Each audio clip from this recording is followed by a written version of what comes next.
তুমিও এই পাগলের পাল্লায় পড়েছো? হ্যাঁ, এ পাগল না, পুরো তার কাটা। না গো, ওর মতো মানুষ যদি পৃথিবীতে থাকতো তাহলে পুরো পৃথিবীটাই বদলে যেত। মানে? হ্যাঁ, এই যতগুলো বাচ্চা দেখছো না, এরা সবাই অনাথ। কারো মা নেই, কারো বাবা নেই, কিন্তু সবার দায়িত্ব ও পালন করে। আজ আমাকে দেখছো, আমিও এক হতভাগী। আমার সবকিছু থেকেও কেউ নেই। আমার নিজের ছেলেরা যখন আমাকে বাড়ি থেকে বের করে দেয়, তখন এই পাগলটাই আমাকে তুলে নিয়ে এসে এখানে আশ্রয় দেয়। তুমি যেরকম ভাবছো ও সেরকম না, ওর মনটা ভীষণ সাদা। ও সব বাদ দাও, এসো মা, ঘরে এসো। আগুন, একটা কথা বলবো? হ্যাঁ বলো।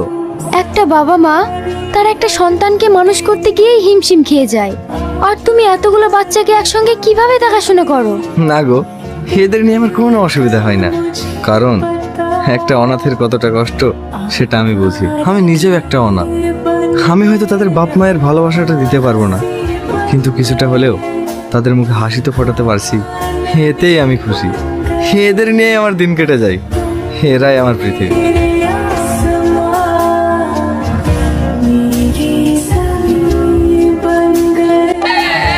কি হয়েছে? তোমরা সবাই এভাবে কাঁদছো কেন?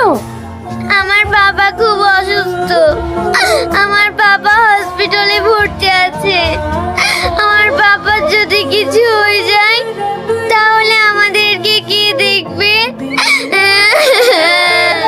আমরা আব্বাকে কিচ্ছু হতে দেবো না। দরকার হয় আমরা রাস্তায় ভিক্ষা করে আব্বাকে সুস্থ করে